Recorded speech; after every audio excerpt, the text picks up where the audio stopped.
David Olds. I'm happy to have you on the Wholesaling Inc. podcast. So excited. I feel like we're going for a little walk through the woods here. We are. You know, you guys help a lot of people close transactions, and I appreciate what you guys do. So, you know what? I don't know if have you been on the Wholesaling Inc. podcast yet? I have a couple of times. I've been live with Brent. Actually, I don't think I ever did one way back in the day with Tom, but been on a few times. Love it. Did you go to the big event, the only big event that they had in Asheville years and years ago? Absolutely. Oh, dude, that was one of the best ever. I told Tom the other day, I sent him a little copy of the notebook they gave out there. So yeah, we've been with it forever, and we were in TTP and did all the stuff. If you're listening to this going down the road, he's talking about the other Brent. That's Brent Daniels. I'm the way better looking Brent. I'm Brent Bowers. That's right. I hope he doesn't listen to this one. But anyhow, you gotta have land before you can have houses. So this all starts with land, baby. It all starts with the land. So I know you guys help a lot of land clients, but we don't have to focus just on land clients as well. Why I wanted to have you on here, you know, I was talking to Hannah. She's brilliant. She's one of your team members. When I started in 2015 actually, trying to wholesale houses, I had wholesaled houses previously, but when I moved to Colorado Springs and I started wholesaling houses, I just picked the first title company that said, yes, we work with investors. And I still remember this title agent's name. I sent 5 deals to her, and all 5 of them did not close. And when I say deals, I know what a deal is. I'm calling these things deals.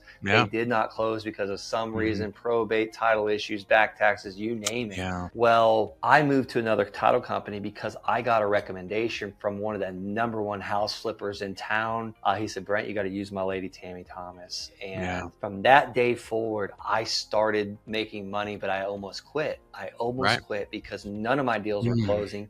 My Capital One was maxed out. My American Express was maxed out. My wife's telling me, what are you doing? She's like, just quit already. And I almost did. I almost did. We wouldn't be sitting here right now on the Wholesaling Inc. podcast, or I wouldn't be anyways, maybe you. But how do you help people just getting started, you know, to get their deals to the finish line? Because if they don't close, you guys don't get paid. If they don't close, I don't get paid. And eventually American Express almost didn't get paid. They are very upset when they don't get paid. Let me just tell you. But long story short, with that title company, they ended up firing that lady. And they called me back years later, and I said, no, I'm not making the switch. I'm happy. But I was just in one area at that time. Now I'm worldwide. No, I'm just kidding. Nationwide. I shouldn't say nationwide. There's several states that I don't buy and sell in, but I've got title agents all over the place. It gets so much, right? It's so hard to juggle it all. So it's a juggling act. That's, you know, Brent, I think what you just hit on there was so important. You know, I've been doing this since 2002, so 23 years if I did my my math right there. Wow. And, you know, this is what I tell people, real estate has been amazing for me. It's been absolutely phenomenal. I've got, you know, a lot of rental properties and flipped properties and, you know, been able to go speak on stage and be on great podcasts and then just travel the world. But, you know, it's honestly a life that I feel like I don't deserve a lot of times. But if, you know, those first couple deals had died, like you were amazing, you went through 5, maybe I would have quit and maybe I wouldn't have done that. So this is why, you know, we really feel like it's so important to be, you know, having a program for newer investors who are just getting out, because I don't want them to get, you know, Penelope at a title company and not be able to close these deals. The biggest thing that I guess I realized in the very, very beginning was I had coaches and I had mentors, and they said, go find an investor-friendly title company. And I thought that was the answer. And first off, investor-friendly means a lot of different things to a lot of people, right? Who knows who you're dealing with on the other side of that phone? Maybe it's just like, yeah, we have a builder and we do his lot sales, you know, to custom home builders. So he's an investor. So to them, maybe that means, you know, that they're investor friendly, but that doesn't mean they do what the things that we need to do, right? Even if they do, they're still not necessarily out there solving all of the problems. And because here's what I found. We had an attorney here in town, Chattanooga, when I moved here and started wholesaling full time. And I would go over there with my contracts. And it was like 2 days later, I would start getting these emails. Okay, we need you to go get this document. We're going to need that document. We're going to need this piece of paper. I need the seller's social security number. And I thought, oh, okay, well, they're investor friendly. They're doing the thing. But what I didn't realize is, like, I had become their unpaid assistant. I was the one doing all the running. First off, I was happy, right? Because deals were closing, but I was taking so much time, right? And this was the thing that really, and you felt busy. Like, I'm doing all this like work. stuff's happening, right? But that's not income producing activity. That was not, but I didn't realize there was another way until years later, because I was I'm not going to bring in help. I'm not outsourcing. embarrassing. I was so obstinate and just would not do those things. But when I finally did bring in a transaction coordinator, I'm like, oh my Lord, you mean I don't have to do all of those things? Like I thought I had to do it. It didn't even dawn on me that somebody else could be doing that I could just be out here doing the fun parts of the business, Brent, which is going out and talking to sellers and buyers and getting deals. Funnest part of the business is, I think, making money. The income producing activity. Yes. Talking to the buyers, talking to the sellers. That's my favorite part. Me too. That's what makes us money. Yeah. Not getting a seller's social security number, not getting a driver's license and all these little not one single person read Rich Dad Poor Dad and said, you know what? I think I'd like to be a title abstractor. I think I'd like to figure out what a monumental title in Texas is. Not a single one of us. You know, there's a certain personality that draws all of us into this business to be entrepreneurs and to want to, you know, start these businesses and make money and help people, right? But it's not paperwork. It's just not. So yeah, that's what we do. We've been doing this since 2001. We've done over 8,000 files for clients, over $500 million in closings. And we tracked it not too long ago. It was $58 million in assignment fees and novation fees for our clients just over the last couple of years. So we do a lot of this. Well, I just referred your website to, I have a few one-on-one clients. I don't have very many, really my thing. I like doing deals. I don't like doing a lot of one-on-one, but I actually gave her your information just last week because she's got a tough one. Yeah. And she's not working with you guys. And I said, call these guys because if anybody knows the right title agent for that, it's David Olds. A lot of these deals we buy, we're getting massive discounts. Why do we get massive discounts? Because we got to fix problems. Yes. How do you guys fix these problems? Or I guess what's like, okay, let me go back to what's the advantage of working with someone that's done, you said 8,000 files 8,000 compared to, files. Hey, it's Brent, I'm going to close this land deal. Are you guys investor friendly? Yeah. Like what's the pros and who knows what you're going to get? And also within that, they're almost always going to say yes, because title companies they're having a hard time right now. So they're going to try to take in as many deals as they can. But then the danger is 2 weeks before closing, somebody actually looks at it and goes, oh, I can't do this kind of deal, right? One other thing there too, right? Where you talked about getting these deep discounts. Well, this is what we do as investors, right? It's our job to go out and help people.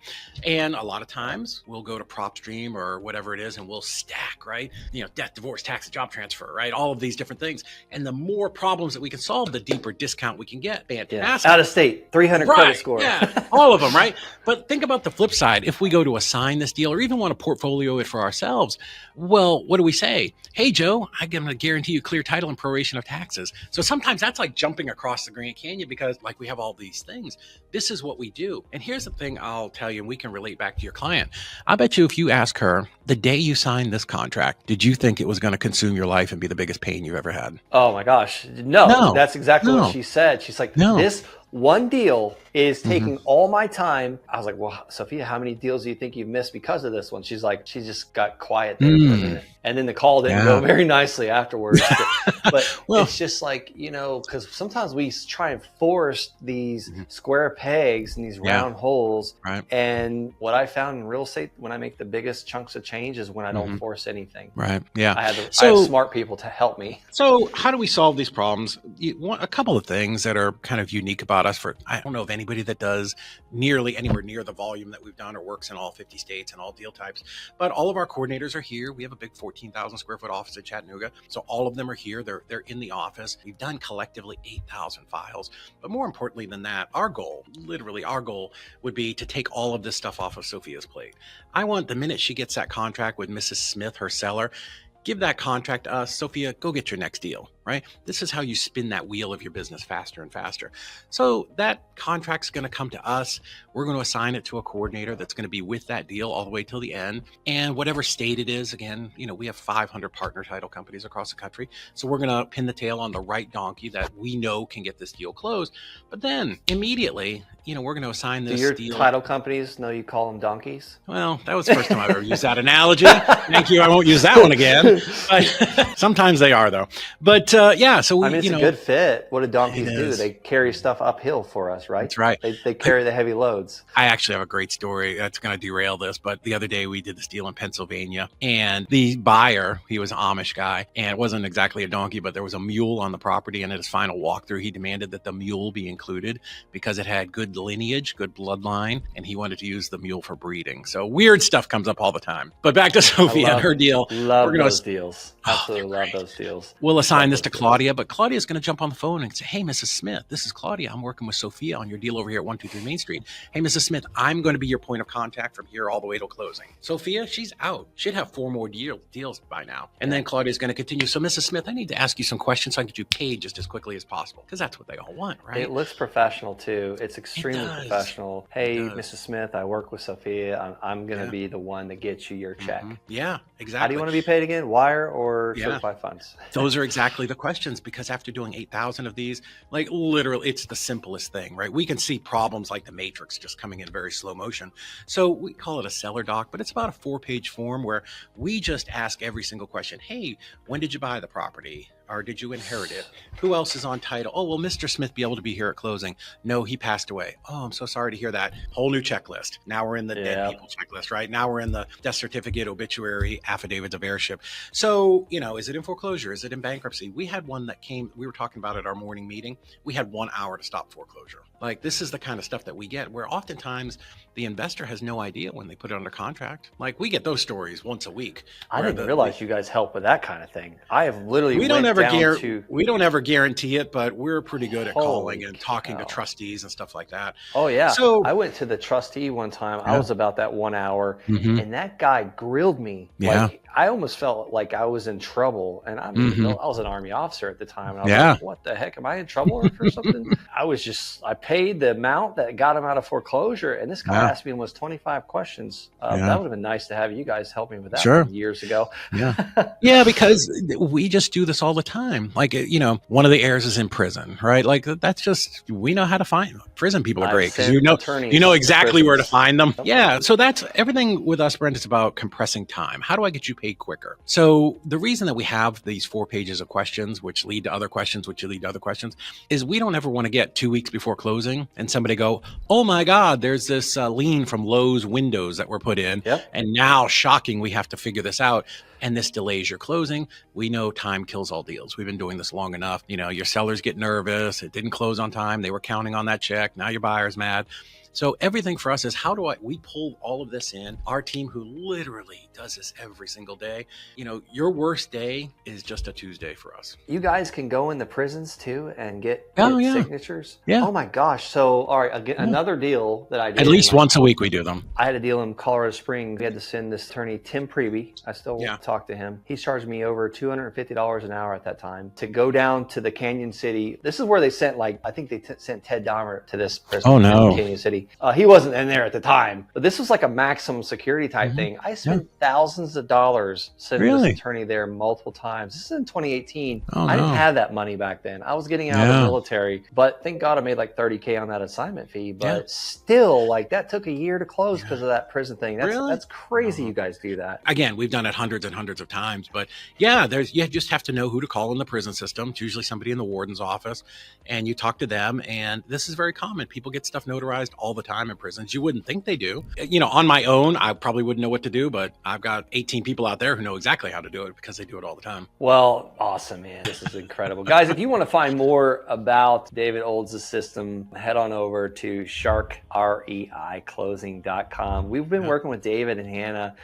They just rolled out a new product for us, and thanks to Brent Daniels as well for helping to mastermind this. But this is where basically you don't pay until it closes. So I know just getting started, this would have been a home run for me. I always do these podcasts on the Wholesaling Inc. podcast. I assume some people listening to this are operators. A lot of listeners are just getting started. They're trying to do their first deal, or they're about to do their first deal, or maybe they're on the second deal. Head to sharkreiclosing.com. You can learn more about this, find out more about it. I think you can even schedule a call. But yeah, I guess, David, how can people set themselves up for success on their first deal with these sellers? What's some tips? Because I know 2002, I was still in high school whenever you mentioned that. Make me feel old. Just had my birthday. I'm feeling really old this week. Happy birthday. Thank you. And I know you guys all talk about this, but asking good questions with the seller, right? Actually building a little bit of rapport. Pretend I get it. A lot of us are wholesaling. I've wholesaled over 1,500 deals, but it's just, talking to sellers and,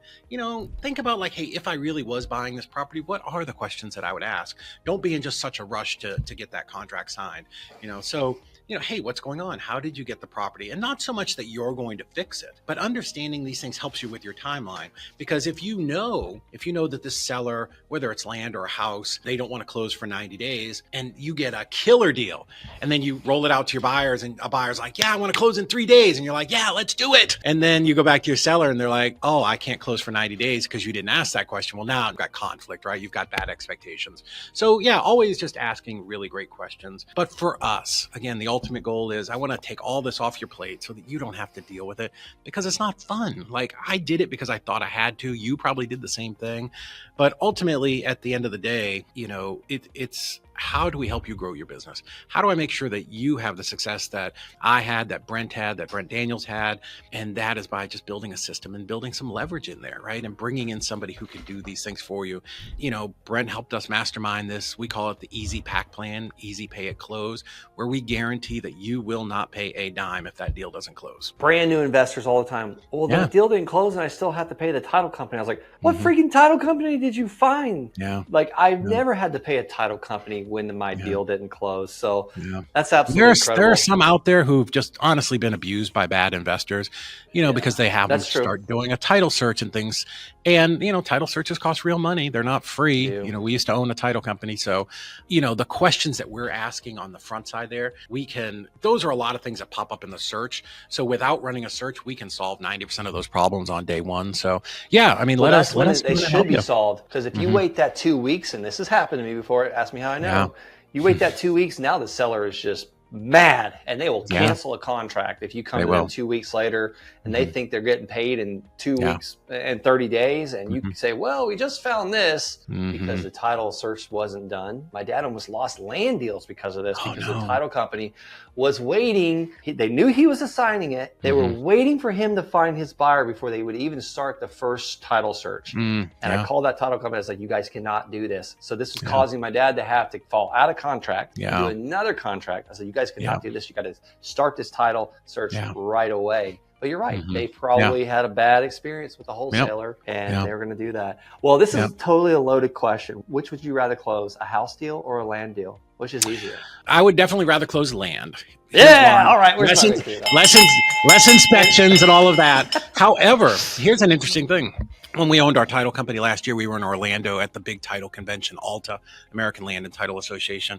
And First American, without prompting, just in the middle of a Hosium thing, did say that land can be the most difficult segment of real estate, because oftentimes it may pass from person to person or may go in and out of tax sales. So you can have a ton of little trailing issues. So while it's easier because sellers aren't emotionally attached to it, it's literally some leaves that they're tired of raking, there can be title issues. So it's far easier on the acquisitions and disposition side. But on the title side, it can be a little goofy sometimes. You're right. I probably created some of those title issues when I was just starting out, because I was not using title companies like a dummy. I was trying to save the $1,500 or the $1,000. Never. Then I started doing bigger land deals. I was like, if I'm worried about $1,000 on a transaction, I should not do the land deal. So a lot of people will just transfer these things with quit claim deeds and warranty deeds and Staples or something. Learn from me, guys. Don't ever do that. Always use a title insurance company or buy a title insurance policy.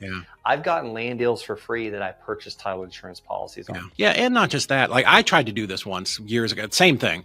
We were buying this property subject to in Cleveland, Tennessee, and the partner I had at the time, he's like, we can just do a quick claim deed. 4 times I kept getting kicked back by the property appraiser's office because we couldn't get it right. I'm like, dude, just paid a couple $100 to get somebody else to do the deed. But think about this, if you're listening and it's just land. But at some point, somebody's going to want to build on that. And for them to build on that, they're going to have to get a loan. Their end buyer is going to want to get a loan. So you've got to have clear title in there, and your property is worth more if you can get title insurance on it.